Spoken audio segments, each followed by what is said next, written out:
Bienvenue dans ce premier numéro du podcast des critiques d'Enzo et aujourd'hui on va parler de cinéma pour commencer la semaine. Pour ceux qui ne me connaissent pas, je m'appelle Enzo, j'ai un compte TikTok de base avec aussi un compte YouTube et un compte Instagram où je republie les mêmes vidéos où je parle de cinéma. J'essaye de parler de cinéma dès que je vais voir un film, j'essaye aussi de vous parler beaucoup de ma collection. J'ai une grosse collection de Blu-ray, je commence petit à petit à avoir une collection de Steelbook et voilà. Mon but moi c'est de partager ce que j'aime dans le cinéma. Ça va faire 5-6 ans je dirais que je suis fan de cinéma parce que j'ai commencé dans la période Covid et vraiment j'aime beaucoup le cinéma, ça a pris une grosse part dans ma vie et j'ai tellement envie de parler de ce que j'aime, j'ai tellement envie de partager parce que je trouve qu'il n'y a rien de plus intéressant qu'entendre des gens parler de leur passion. Je suis tellement de personnes qui parlent de cinéma et qui en parlent avec passion et j'aime vraiment ça, j'aime vraiment entendre les gens parler de ce qu'ils aiment, que ce soit du cinéma ou d'autres choses. Mais moi du coup je me suis dit que j'allais vous parler de cinéma et ça fait quelques mois que je me dis que ça serait plutôt intéressant de vous offrir un podcast parce que c'est bien cool de donner mon avis sur des films pendant 2 minutes sur TikTok, mais je trouve qu'il y a un vrai truc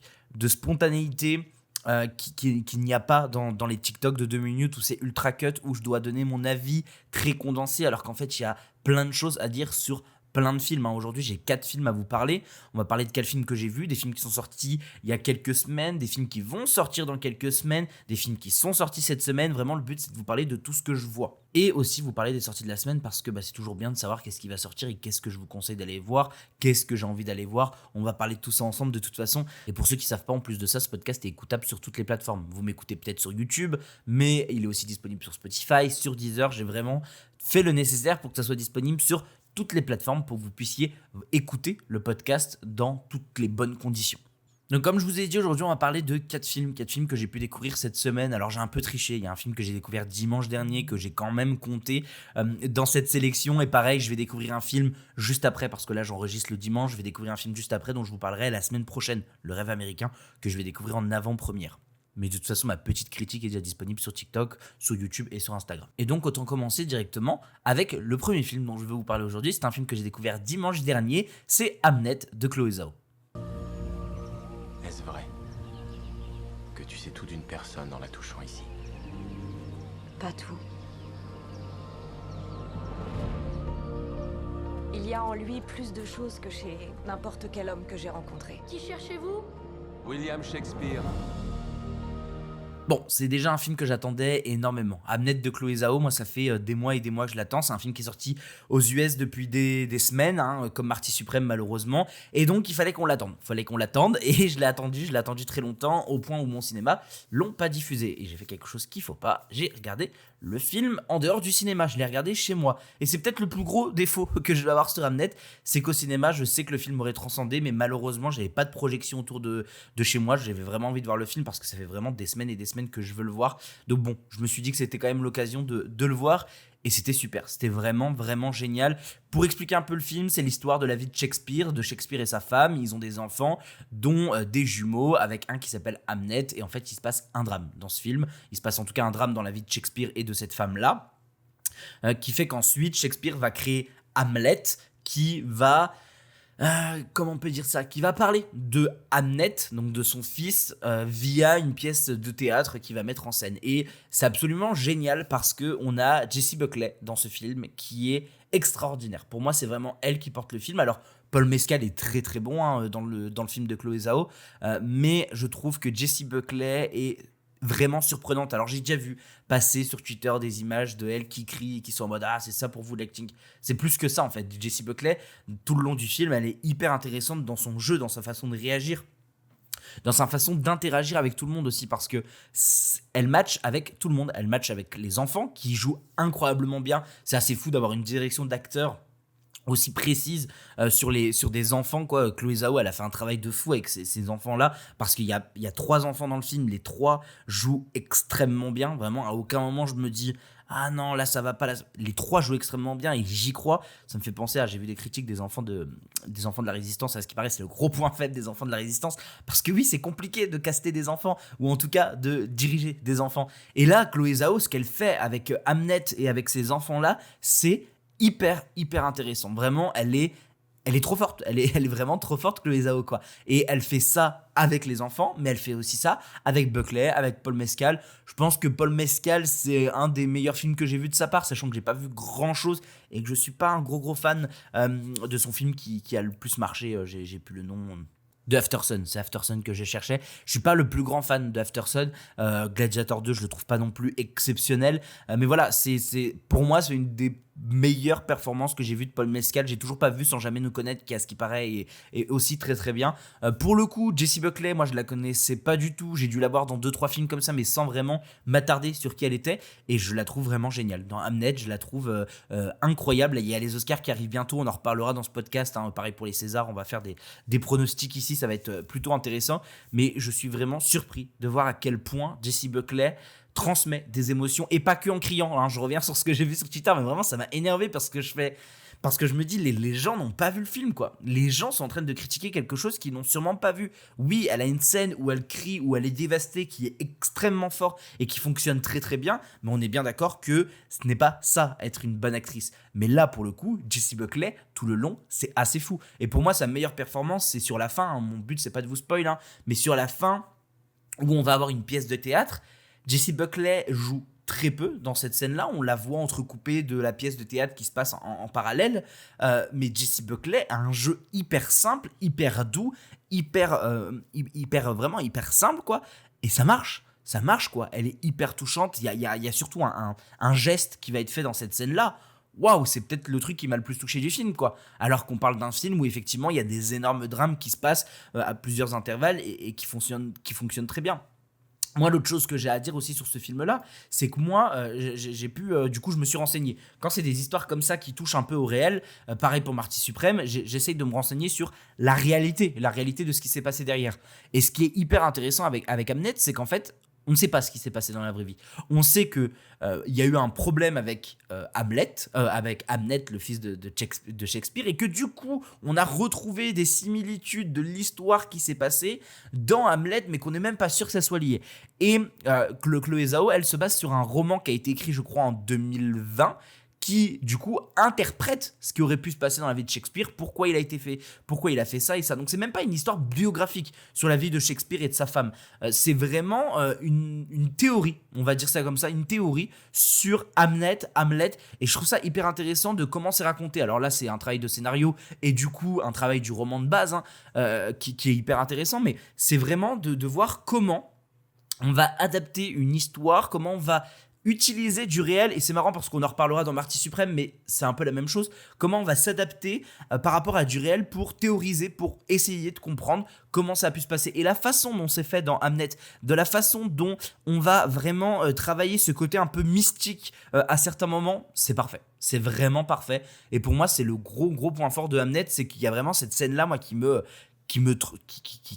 marche extrêmement bien avec moi, cette histoire un peu mystique moi ça marche de fou sur moi. Et pareil, s'il y a bien un truc qu'on doit mettre en avant quand on parle d'Hamnet, c'est la mise en scène de Chloé Zhao. C'est du classicisme de fou. On sent le film à Oscar, mais c'est classique, mais waouh, c'est quand même magnifique, quoi. Les plans du début dans la forêt, c'est assez fou, c'est vraiment très très joli, quoi. Chloé Zhao, elle s'est filmée de toute façon, c'est pas nouveau. Je suis un gros défenseur de son Éternel, parce que le film a été critiqué pour moi à tort, alors qu'il est très très bon, et que chez Marvel on sent que ça change. Pour les gens qui viennent dire « Ah mais elle a rien fait sur le film, ça se voit », je suis tellement pas d'accord. C'est un film qui change de tout ce que Marvel ont pu faire avant. Visuellement, le film ne marche pas avec les autres, et j'ai un peu cette même vibe avec Doctor Strange 2. On reparlera de Sam Raimi avec Send-Help, mais j'ai un peu cette même vibe là avec Doctor Strange 2, où je trouve quand même qu'il y a une vibe qui n'est pas dans les derniers Marvel, quoi. Et c'est des films qui pour moi sortent du lot, et je maintiens cet avis là sur Les Éternels, qui est pas forcément le meilleur film, qui a 30 minutes en trop, alors que le vrai problème du film, c'est qu'il y a 50 000 personnages à introduire, et que c'est pour ça que c'est un peu compliqué, mais il y a quand même 30 minutes en trop qui fait que le film, au bout d'un moment, on s'y perd. Mais Chloé Zhao est une super réalisatrice. J'avais pas vu son premier film, Nomadland, qui est pas son premier film, je crois qu'elle en avait réalisé d'autres, mais en tout cas, je l'avais pas vu. Moi, les deux que j'ai vus d'elle, c'est Les Éternels et du coup Hamnet, et moi, Hamnet, ça fonctionne totalement. La mise en scène, le jeu d'acteur, l'histoire qui est racontée, le timing, même s'il y a 15 minutes, pas en trop, mais qui peuvent vite être longs entre le drame principal et le climax final. On peut vite être en mode waouh, les 15 minutes là, on comprend pas trop où ils veulent aller, on comprend pas trop. C'est vraiment pour dire, on raconte, mais ça raconte quelque chose pour rien, je trouve. Mais on s'en fout, c'est 15 minutes sur un film d'1h40, je crois. Personnellement, je m'en fous complètement, quoi. Moi, ce que je veux voir, c'est un film hyper intéressant, un film qui a un vrai message. Et oui, oui, effectivement, c'est un film à Oscar, on le sent. Mais par contre, c'est un excellent film, quoi. C'est vraiment un excellent film et ça fait du bien de voir des films comme ça qui émotionnellement me touchent. C'est clairement dans la sélection des films d'aujourd'hui, c'est clairement le film qui m'a le plus touché, je pense. Mais c'est pas le meilleur film parce qu'on va parler de Marty Suprême à un bout d'un moment et j'ai adoré Marty Suprême, mais ça, c'est pour la fin. Mais vraiment, Hamnet, moi, je le conseille fortement. Il doit être encore au cinéma chez certaines personnes. Ne le regardez pas en streaming, ne faites pas comme moi, s'il vous plaît. Allez au cinéma s'il est disponible au cinéma. Je l'ai vraiment fait parce qu'il n'était pas disponible au cinéma et que je voulais le voir parce qu'il y a un bout d'un moment, il faut que je rattrape des choses que j'ai pas vues. Je sais en plus qu'il sera pas diffusé dans mon cinéma, je pense. Mais vraiment, je voulais voir Hamnet, donc j'en ai profité. Mais s'il est en cinéma, s'il est en salle proche de chez vous, allez voir Hamnet. Pour le second film qu'on va parler aujourd'hui, on va partir un peu plus loin, on va partir dans quelque chose d'un peu plus hauteur, on va dire. On va parler de Redux Redux, de Matthew et Kevin McManus. Is Neville working tonight? He a friend of yours? No. Please. Where's her body? Redux Redux, qu'est-ce que c'est ? C'est un film qui a été présenté au festival de Gérardmer et qui a gagné le prix du public. C'est un film des frères Macnus qui reviennent ici avec un film qui va parler du multivers. Et c'est là où j'ai vraiment envie de développer mon avis. C'est clairement pour ce film que je me suis dit aussi que je voulais vraiment faire ce podcast cette semaine et commencer cette semaine parce que pendant 2 minutes, j'ai pas eu le temps de dire tout ce que j'avais à dire sur ce film tellement je l'ai trouvé très très bon, très très intéressant dans ce qu'il raconte. Et oui, il a des défauts, mais c'est des défauts extrêmement mineurs qui fait que vous devez voir ce film, vous devez clairement voir ce film. C'est une proposition hyper intéressante, c'est un film d'auteur, clairement, c'est de la SF thriller, on va dire. Pour moi, je l'ai un peu vu comme un thriller, mais le côté multivers forcément rajoute ce côté thriller, ce côté science-fiction, pardon. Et en fait, Redux Redux, pour vous expliquer, c'est l'histoire d'une dame qui a perdu sa fille parce que sa fille s'est fait tuer par un tueur. Elle va, elle, dans son univers à elle, le multivers existe et elle va se procurer une machine pour voyager dans les univers. Et elle va aller dans chaque univers, revenir en espérant retrouver sa fille vivante et en fait elle se rend compte très rapidement que sa fille elle est morte dans quasiment tous les univers et qu'elle va devoir tuer tout le temps, elle tue en boucle le tueur de sa fille. Et c'est hyper intéressant dans comment c'est introduit, dans comment c'est fait, parce que toute l'intro ça va être elle qui revient tuer petit à petit tout le temps l'agresseur de sa fille et ça dure je pense 10-15 minutes où on a vraiment cette base du multivers où elle y retourne, où on la voit tuer différemment ce mec et où on commence à comprendre la base du multivers. Parce qu'en fait, c'est ça que je trouve hyper intéressant dans Redux Redux, c'est qu'on a un multivers qui est totalement à l'encontre de ce qu'on a l'habitude de voir. Les gros films qui parlent du multivers dernièrement, c'est Everything Everywhere at Once, où on est vraiment dans cette idée de les univers sont tous différents, sont tous plus what the fuck que les autres. Et on va avoir ce que Marvel fait, où on va changer les acteurs, où on va changer... Enfin vraiment, même Marvel ne comprennent pas leur multivers à eux, mais ça c'est un autre débat. Mais je trouve ça hyper intéressant de quelle est l'histoire, quel est le fonctionnement du multivers. Et ici, il est très simple. C'est exactement la même chose, à quelques détails près. Et ces détails-là vont jouer un énorme sens. Et on nous le dit très rapidement avec une petite histoire d'amour qui dure 5 minutes, où elle lui explique parce qu'elle en peut plus, parce que c'est le 1000e univers qu'elle fait, où elle doit tuer une nouvelle fois l'agresseur de sa fille et qu'elle ne retrouve pas sa fille. Et elle l'explique dans cette petite scène-là qui est au tout début du film, où elle lui dit, en fait, dans chaque univers, il y a des micro-choses qui changent, mais autrement pas grand-chose, quoi.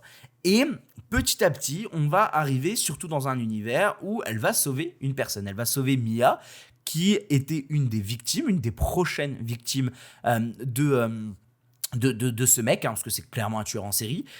C'était une des prochaines victimes de ce mec et elle arrive à la sauver sans tuer le tueur. Et cette fille-là, du coup, elle va vouloir se venger, elle va vouloir comprendre pourquoi cette fille était là. Voilà, c'est là où part le film, où en fait, Mia, va aussi avoir un devoir de vengeance envers ce mec-là, à la même échelle que Irene Kelly, qui est la personne qui fait tous les multivers. Et c'est hyper intéressant. C'est hyper intéressant parce qu'on a ce perso-là qui vient de se rajouter et on part limite dans pas road movie, mais on part dans cette idée de, voilà, on voyage dans le temps, on découvre, et j'ai pas envie de vous donner plus d'informations parce que ça serait vous spoil après, mais c'est le plus important. Et c'est hyper intéressant. C'est hyper intéressant dans ce que ça raconte. C'est hyper intéressant dans le jeu de Michaela McManus, qui est cette Irene Kelly, qui est la mère qui cherche sa fille dans les multivers. Michaela McManus, c'est la sœur des réalisateurs. Elle est exceptionnelle. Le fait que ça soit fait en famille, le fait que je pense qu'elle comprend beaucoup mieux la direction d'acteur que ses frères doivent lui donner, elle est incroyable. C'est assez fou de voir une personne aussi bien jouer, une personne qui est, pour ma part, très peu connue en fait. C'est ça moi qui me surprend le plus, c'est que j'ai jamais entendu parler de la famille McManus. Ils sont super, quoi, que ce soit en termes de réalisation ou en termes d'acting. Michaela McManus, elle est géniale, quoi. Elle est badass, ça fonctionne vraiment bien. C'est un personnage hyper bien construit, et c'est ça en fait pour moi la force du film, c'est que c'est extrêmement bien construit. Il n'y a pas d'incohérence de scénario, ce qui peut avoir facilement dans un multivers. Chaque personnage qu'on va t'introduire à un bout d'un moment vont avoir un impact plus tard. On va avoir des twists qui vont vraiment fonctionner et qui ne vont pas laisser le film comme ça pour dire oh, on a fait un twist. Non, le twist a de l'importance, a une vraie logique. Et pour moi, les deux gros défauts du film, ça va être le traitement de Mia, donc cette jeune fille qu'elle vient sauver des mains des mains du tueur. Son personnage de Mia est un peu caricatural, un peu là pour ce côté oh c'est comme sa fille, elle a pas retrouvé sa fille mais elle a retrouvé Mia, et du coup c'est un peu bizarre parce que c'est vraiment l'ado pas content, un peu caricatural, et t'es en mode bah je comprends où tu vas aller, je comprends pourquoi tu rajoutes ce perso-là, parce que c'est une grosse importance avec cette mère qui essaye de sauver sa fille dans un univers et que, fin de compte, elle se retrouve à sauver quelqu'un d'autre que sa fille, mais qui a tous les traits de sa fille, qui allait avoir le même sort que sa fille. Et c'est vraiment un film qui parle de vengeance, qui parle de deuil, qui parle de cette idée-là. Et c'est hyper intéressant, mais le personnage est mal catégorisé. Le personnage est très très chiant, on en a vite marre, c'est un peu tiré, et il y a un vrai moment où on voit Mia, je pense pendant, je dirais, 15-20 minutes, et t'es en mode putain mais elle est où Irène là, enfin nous on a envie de voir Irène, c'est elle le perso principal, c'est elle la personne la plus importante du récit, quoi. C'est elle qu'on a envie de suivre dans sa quête vers le multivers et vers cette vengeance et vers cette envie de deuil en fait. Et je trouve ça hyper intéressant comment on va parler de ce deuil et de cette vengeance-là, mais le personnage de Mia vient toujours intercepter ça, et c'est peut-être pour moi la chose la plus dommage. C'est important d'avoir ce personnage-là, ce personnage que campe Mia, il est hyper important, mais c'est loin d'être le mieux écrit, quoi. Clairement, à côté du personnage de Irene Kelly qui est incroyablement intéressant, et je rentrerai pas plus dans le détail, mais il y a un truc qui fait que, à un bon moment, t'es en mode ok, là je viens de prendre conscience de ce que je vois depuis tout à l'heure, ça a un vrai intérêt, ça a un vrai sens par rapport à ce que je vois. Non, c'est vraiment super.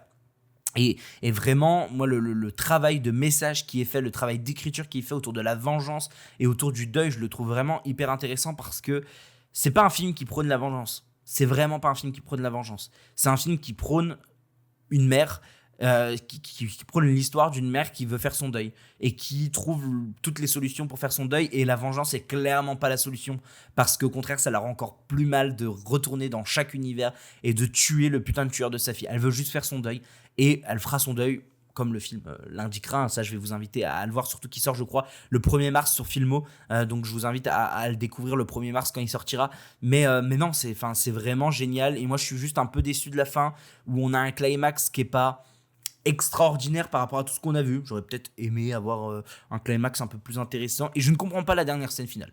Par rapport à tout ce que le film t'instaure dès le début, je comprends pas cette scène finale où on va casser une partie de ce qui est instauré. Enfin, moi je pensais sincèrement que le but final était de... C'est pas un spoil, ou en tout cas de la façon dont je vais le tourner, ce sera pas un spoil, mais je pensais que le but final était de retourner chez elle. Et la scène de fin me fait pas comprendre ça, et ça m'énerve. Je ne comprends pas cette scène de fin. J'aurais voulu voir autre chose, mais enfin bref, ça c'est un autre débat. Mais Redux c'est super, ça a un prix du public totalement mérité. C'est un très très bon thriller, ça fait du bien de voir un thriller comme ça dure 1h49, c'est hyper simple d'accès. Je vous invite vraiment à voir Redux quand ça sort sur Filmo le 1er mars prochain. Parlons pour moi du pire film de la semaine, c'est Send Help de Sam Raimi. Je vais être honnête avec vous. Vous êtes intelligente. Je sais que vous êtes douée pour les chiffres, mais vous n'avez pas le truc. Et au sein de cette société, vous nous apportez pas grand-chose. C'était le fameux retour de Sam Raimi sur nos écrans de cinéma. C'était Send Help qui est sorti cette semaine, qui est sorti ce mercredi, et c'était pas bien. En tout cas, moi, j'ai vraiment pas aimé. Ou en tout cas, alors, c'est pas que j'ai pas aimé, c'est que j'ai bien aimé une partie du film. J'ai détesté tout l'autre. Donc, c'est ce qui me fait une moyenne. Clairement, je suis à 2,5 de notes au niveau de mes étoiles. J'adore noter sur Letterboxd, pour ceux qui veulent me suivre sur Letterboxd. Enzo-du-bas CWS. Mais j'adore noter et ce film, pour moi, c'est un 2,5. Clairement, c'est pas bien. C'est pas exceptionnel. C'est moyen. Et c'est vraiment ce que j'ai ressenti devant le film. C'est un film qui parle d'une personne qui s'occupe qui s'occupe de la gestion d'une alors je sais plus exactement, je crois que c'est la timeline en plus sur l'affiche, c'est quoi, c'est du service stratégie et planification. Donc c'est cette fille là, donc Linda Liddell, du service stratégie et planification, qui est prévu pour une petite promotion, on va dire, par le père de notre protagoniste principal. Protagoniste, un peu compliqué de dire protagoniste, mais ça on va en revenir juste après. Sauf que le père décède, et du coup, elle s'attend à avoir cette promotion malgré tout par le fils. Et en fait, le fils, c'est un gros connard qui la néglige, qui la prend de haut et qui va pas lui donner cette promotion-là, mais elle veut quand même montrer elle veut montrer qu'elle a les crocs, et il va lui dire, bon, bah, tu vas essayer de venir prouver ça en Thaïlande pour un projet dans leur boîte. Vous voyez, mon synopsis, c'est un peu casse-gueule, parce que je trouve que même le fond de l'histoire est un peu casse-gueule. On comprend pas trop ce qu'elle fait l'entreprise. C'est un peu bizarre, enfin vraiment. Mais voilà, il faut savoir aussi qu'elle est forte en survival. Elle est grosse fan de Koh-Lanta version US, survival, et voilà, c'est son rêve de participer. Elle est trop forte, comme par hasard, alors que c'est vraiment, en vrai, elle est présentée comme la meuf qui a pas de vie, quoi. C'est un peu triste de dire ça comme ça, mais elle est vraiment présentée comme Catherine de la Conta qui a des lunettes, qui fait rien d'autre de sa vie que ça. Je sais pas comment le catégoriser, parce que pareil, c'est très très très cliché, très absurde. Et en fait, moi, on m'a vendu ça comme le retour de Sam Raimi à de l'horreur comique, et j'étais en mode trop bien. Bon, déjà, le film me fait pas rire. Parce que oui, du coup, la suite, c'est elle prend l'avion, ils font un crash d'avion. Bon, ça, c'est la base du synopsis. Ils prennent l'avion, il y a un crash d'avion, c'est les deux seuls survivants, ils se retrouvent sur une île déserte. Donc, le gérant de la boîte et cette personne du service stratégie et planification. Et vraiment, moi, j'ai pas du tout aimé, en fait, parce qu'on m'a revendu ça comme de l'horreur comique, de la comédie horrifique, à la Sam Raimi, à la Evil Dead, sauf qu'on se fait chier, en fait. Il y a 1h20 de rien. Où pendant 1h20, allez, on va teaser 2 fois le début de l'horreur avec une scène de bagarre avec un animal. On va te teaser une autre fois une scène d'horreur, c'est la scène de l'avion, on va dire, mais il n'y a rien d'autre. Il n'y a rien d'autre que ces 2 scènes d'horreur là. Rien d'autre du tout. Avant 1h20, il faut attendre 1h20 avant d'avoir une vraie situation horrifique, du Sam Raimi dans le texte, quoi. Et avant, il ne se passe rien. C'est un survival, c'est juste un film où on voit des gens survivre sur une île déserte, se prendre la tête, un peu comme dans une rom-com. Et en fait, c'est nul, c'est vraiment pas bien, parce que c'est cliché, parce que en fait, moi, j'y crois jamais au perso. Vraiment, je n'y crois jamais au perso. Je trouve que ça joue pas très bien. Rachel McAdams et Dylan O'Brien, ça n'a jamais été des acteurs que j'ai beaucoup aimé. Je préfère quand même Rachel McAdams, mais Dylan O'Brien, je suis pas du tout fan, et je le trouve vraiment pas très bon dans le film. Et en fait, c'est que des trucs comme ça tout le long, pendant 1h20. Il ne se passe rien, et on doit attendre 1h20 pour enfin comprendre et avoir ce côté horrifique. Et putain, je suis en mode, mais ton film, il dure 1 heure. Enfin, il dure 1h59, il dure 2 heures ton film. Il n'y a que les 30 dernières minutes qui sont intéressantes, les 40 dernières minutes qui sont intéressantes dans ton film. Pourquoi ? Comment ça se fait, quoi ? Comment ça se fait que Sam Raimi, toi, le maître de l'horreur, la chose la plus intéressante dans ton film, ça soit les 40 dernières minutes, parce que c'est le climax, mais pourquoi tu n'établis pas plus d'horreur avant ? Il y a moyen, on est sur un survival, on est sur un film qui parle de gens qui sont sur une île déserte et qui doivent survivre. T'as 1000 choses, t'as 1000 moyens de raconter de l'horreur, t'as 1000 moyens de les faire vriller mentalement. Le problème, c'est que cette île déserte, ce côté survival, on comprend qu'il reste, je dirais même 2 semaines, 3 semaines, 1 mois, et tu pètes un câble normalement, tu pètes un câble, et là, t'as moyen de raconter de l'horreur, tout en gardant cette fin qui est hyper intéressante et qui aurait totalement marché avec cette idée de gens qui pètent un câble. Oui, ils pètent un câble entre eux, mais mentalement, ils pètent pas plus un câble que ça. Ils pètent un câble entre eux. Ils se prennent la tête comme des gens classiques. Ils se prennent la tête comme un couple classique. Et oui, il y a 2-3 scènes de fulgurance. La scène des couilles, pour ceux qui voient de quoi je veux dire. Enfin, moi, je la trouve absolument géniale. mais en fait elle arrive au bout d'une heure. Et en fait, c'est pas parce que pour vous expliquer, c'est vraiment genre il se passe rien, il se passe un élément un peu horrifique, il se passe rien pendant 30 minutes, il se passe un nouvel élément horrifique, et après, au bout de ces 30 minutes-là, enfin, il se passe le climax qui va continuer. Et en fait, enfin, ça marche pas. Chez moi, ça marche pas du tout. On m'a dit, ouais, non, mais le film, il est super par rapport au fait qu'on fait une inversion de personnage où, en fait, la personne qui avait le leadership sur l'autre au tout début, bah, ça inverse. Ouais, enfin, c'est 3/4 des films, quoi. Bah, c'est 3/4 des films qui ont un minimum de message politique, quoi.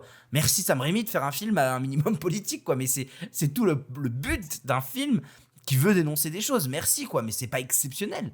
Et vraiment, les gens qui disent « Ouais, Sam Raimi est revenu », non. Enfin, pour moi, il y avait plus de Sam Raimi dans Doctor Strange que dans ce film-là, quoi. C'est un film de plateforme qui aurait été génial sur Netflix. Je ne comprends pas comment ce film s'est retrouvé au cinéma et comment les gens encensent autant le film. S'ils ont aimé, c'est cool pour eux, hein. Moi, je suis vraiment dans cette idée de « Bon, bah, les gens aiment, c'est cool. » Mais putain, c'est pas pour moi. Vraiment, Send Help, j'ai pas du tout aimé. Bon, parlons du meilleur film que j'ai vu cette semaine et sûrement un des meilleurs films de l'année. On va parler de Marty Suprême de Josh Safdie. Allô? Bonjour, c'est Marty Mauser, je suis dans la suite royale. Je vous ai vu à la réception hier. D'accord. En fait, j'ai encore jamais parlé à une star de cinéma, mais moi aussi je suis hyper connu. Ah bon? Ouais, vous me croyez pas? Vous quoi? Vous avez le journal sous les yeux? C'est vous? Eh oui, la photo est pas mal. Et quel plaisir. J'ai pu voir Marty Suprême en avant-première avant-hier soir, et c'était juste génial. C'était pour moi une de mes plus grosses attentes. Je comprends toujours pas pourquoi A24 ont mis autant de temps à sortir, parce que clairement il serait sorti en 2025, surtout en fin d'année. Bah, il aurait été tellement frais, il aurait été tellement dans mon top 3 facile, je pense. J'ai trouvé ça absolument génial. C'est un film, c'est un drame, hein, Marty Suprême, qui revient sur la vie de Marty Mauser, je crois que ça se prononce comme ça. Et en fait, c'est pareil, hein, c'est ce que je disais tout à l'heure, c'est pas un vrai biopic. C'est vraiment pas un vrai biopic. Ça s'inspire de très loin de la vie du vrai Marty Mauser, mais c'est loin d'être un biopic. C'est très romancé, mais genre extrêmement romancé. C'est pas comme la vie de Freddie Mercury dans Bohemian Rhapsody qui est romancée. Là, c'est vraiment... Tout est limite fictionnel, quoi. Mais bon, c'est important de se le dire, hein, c'est pas la vraie vie de quelqu'un. C'est trop bien. C'est l'histoire de Marty Mauser qui est persuadé de son talent, qui est arrogant, qui prend tout le monde de haut parce qu'il est persuadé d'être le meilleur au monde et qui se fait niquer la gueule dans un tournoi en Angleterre. Et à partir de là, c'est sa descente aux enfers. C'est quelqu'un qui cherche de l'argent pour prouver l'inverse, pour repartir vers de nouveaux horizons et prouver qu'il est le meilleur. C'est quelqu'un qui baigne dans des histoires. C'est clairement un film de mafia limite, hein. Moi j'ai eu vraiment cette sensation dans Marty Suprême de voir un vieux film des années 70, 80, un peu à la Parrain 2, où on met plein d'éléments, même Parrain 1 ça fonctionne, hein, mais où on met plein de persos, on met plein d'éléments, on met plein de choses ensemble et ça fait un cocktail explosif et c'est tellement génial. C'est un montage absolument fou, c'est une histoire absolument fou, c'est un jeu d'acteurs absolument fou, tout le monde est super, Chalamet est super, Gwyneth Paltrow est vraiment génial, Odessa Aizion, je crois que ça se prononce comme ça, le rôle de Rachel, je l'ai trouvé vraiment très bien, Tyler the Creator qui est un rappeur que j'aime énormément qui se retrouve là, parfait, il est vraiment très bon. Non, c'est trop bien, c'est exceptionnel. Moi j'ai passé un excellent moment parce que j'ai été happé par le film, j'ai été happé par ce qu'il me raconte, il dure 2h30, j'ai vécu le film... comme si c'était un film de 2 heures, clairement. C'était vraiment très plaisant.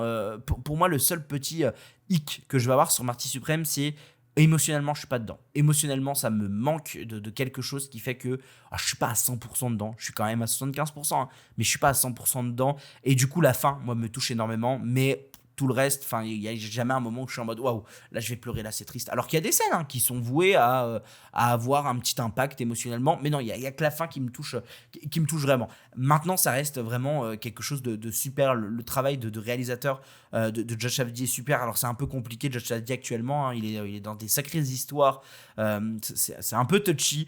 J'ai pas envie de faire des éloges sur sa réalisation à lui, en tout cas sur son talent à lui.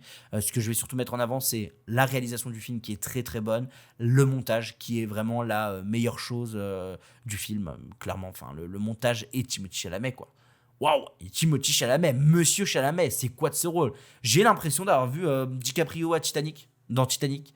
J'ai vraiment l'impression d'avoir vu cet acteur-là qui fait son rôle, qui va totalement bouleverser sa carrière, et il en a déjà chez Chalamet des rôles comme ça, hein. Dans Dune, moi je le trouve génial, dans Dune 2, un peu moins dans Dune 1, mais dans Dune 2 je le trouve vraiment très très bon. Il y a son film que j'ai pas vu, Le Parfait Inconnu, que j'ai pas vu du tout, mais qui, à ce qui paraît, est très bon. Moi, là, je prends une claque. Waouh! Là, je ne vois pas à quel moment il ne prend pas l'Oscar du meilleur acteur, quoi. C'est la meilleure chose que j'ai vue cette année. C'est la meilleure chose que j'ai vue depuis très, très, très, très longtemps. En termes d'acting, vraiment, Marty Suprême, c'est très, très fort. Et bien sûr, j'ai vu des critiques de gens qui disaient « Ouais, ça va faire, comme le Loup de Wall Street, ça va faire une génération de gogoles qui vont mal analyser le film du message. » Et ouais, sûrement. Mais putain, il faut vraiment être con pour pas comprendre le film, quoi. Enfin, pour pas comprendre qu'on est sur un film qui parle plutôt qui parle plutôt du fait d'être arrogant et d'être un connard, et qu'en fait ça n'amène à rien de bon dans sa vie, et que c'est quand il prend un peu conscience qu'on lui fait redescendre sur terre avec de l'humiliation, et qu'on lui fait comprendre que hey, mec, stop là, t'es trop arrogant, même si t'es le meilleur au monde, parce que c'est clairement le message de fin, c'est même si t'es le meilleur, stop, calme-toi, t'es trop arrogant, et redescends sur terre. Et le film le fonctionne. On se retrouve à la fin avec une des choses basiques de la vie qui vont le satisfaire, en fait. Là où lui se voyait ultra riche, ultra célèbre, et en fait, c'est ça qui est hyper intéressant dans Marty Suprême. C'est vraiment ce prisme-là autour de l'arrogance et la réussite. En tout cas, l'arrogance ne t'amènera pas à la réussite, ça c'est sûr et certain. Et c'est un des messages de Marty Suprême. Et je ne comprends pas comment on peut comprendre l'inverse, quoi. C'est, pour moi, je trouve hyper clean, quoi. C'est ce que le film te le dit. Et c'est très très bien comme ça. C'est vraiment très très bien. Moi, c'est un film que j'ai beaucoup beaucoup aimé. J'adore l'imagerie, j'adore le visuel, j'adore la photographie. Les décors sont super. Enfin, je n'ai rien à reprocher au film. En fait, c'est assez fou. Ça fait très longtemps que j'avais pas vécu ça. Je n'ai rien à reprocher au film. Sincèrement, moi, c'est une grosse réussite, Marty Suprême, et j'espère sincèrement qu'il va tout rappeler aux Oscars, parce qu'il le mérite. Il le mérite amplement. C'est un film qui m'a marqué et qui va être pendant très longtemps, je pense, top 1 de mon top de cette année. À voir ce qu'il propose par la suite, à voir ce qu'on a par la suite. Il y a quand même de gros films qui vont arriver cette année. C'est quand même une sacrée année pour le cinéma mondial. Mais waouh, Marty Suprême, j'applaudis sincèrement. J'ai passé un excellent moment devant Marty Suprême. C'est tout pour les films que j'ai pu voir cette semaine, mais je voulais quand même vous parler des sorties de la semaine, parce qu'on a 3 grosses sorties cette semaine. On a bien sûr du coup Marty Suprême, de Josh Safdie, qui sort là directement ce mercredi, que je vous invite fortement à voir, parce que comme je vous ai dit, c'est absolument génial. On a Le Rêve américain d'Anthony Marciano qui m'a l'air d'être très très bon. Je vais le voir là, moi j'enregistre et je pars le voir directement après. J'ai très hâte de voir ça, parce qu'à ce qui paraît c'est vraiment très très bon. Je suis curieux de voir ce que Raphaël Quenard et ce que JP Zadi propose dans le film. Ça a l'air d'être très ambitieux, très très bon, très très intéressant. Donc moi c'est un vrai truc que j'ai envie de voir, et c'est fou parce qu'au début je voulais pas du tout le voir, l'abondance m'a pas du tout donné envie. Et en fait j'ai vu des retours très très très positif sur Le Rêve américain, et je me suis dit oh putain, c'est peut-être le film que je dois aller voir. Et on a aussi la sortie, et ça me fait chier parce que je sais d'avance que je vous en parlerai pas la semaine prochaine, ou alors c'est qu'il y a un miracle et que mon ciné ont décidé de le diffuser. C'est Couture d'Alice Winocourt. Alice Winocourt qui revient après Adieu Paris, si je me trompe pas, qui revient ici avec Couture, avec entre autres Angelina Jolie dans un film français. Moi ça m'intéresse énormément. Je suis curieux, j'ai vu des retours mitigés, c'est bien mais sans plus, mais je suis curieux de voir ça. Je pense que ça va me plaire, ça parlera du milieu de la mode en plus, donc c'est assez original. C'est pas le genre de film qu'on a l'impression de voir tous les 4 matins, ce qui est des fois peut être vite chiant quand on voit le même thriller en boucle. Non, là ça a l'air de changer, donc plutôt curieux de voir ce que Alice Winocourt va nous proposer pour son nouveau film qui sort mercredi prochain. Merci d'avoir écouté cette première émission du podcast. J'espère que ça vous a plu. Comme je vous ai dit, on est sur une 30aine de minutes où on parle ensemble de cinéma, de ce que j'ai pu voir. Ce qui est sûr, c'est que la semaine prochaine, vous parlerez du Rêve américain. On va essayer de voir d'autres choses. Je sais que je vais aller voir le Gâteau du Président, entre autres, qui est sorti il y a 2-3 semaines, que je vais découvrir cette semaine. Donc, ça sera l'occasion pour moi de vous en parler la semaine prochaine. On se retrouve lundi prochain, le matin, sur Spotify, sur Deezer, partout, sur toutes les plateformes de streaming, sur YouTube, si vous voulez une version vidéo. Alors, c'est pas une version vidéo avec ma tête, c'est vraiment une version vidéo avec juste les visuels, avec quelques petites informations que je vous ai mis visuellement. Vous pouvez directement aller ça sur YouTube. Et bien sûr, moi je vous invite à me suivre sur mon compte TikTok, Les Critiques d'Enzo. C'est tout simple, Les Critiques d'Enzo sur TikTok. Et comme ça, vous pouvez me suivre. N'hésitez pas à vous abonner aussi sur les plateformes de streaming. Et on se retrouve très prochainement. On se retrouve lundi prochain pour commencer la semaine avec une bonne dose de cinéma.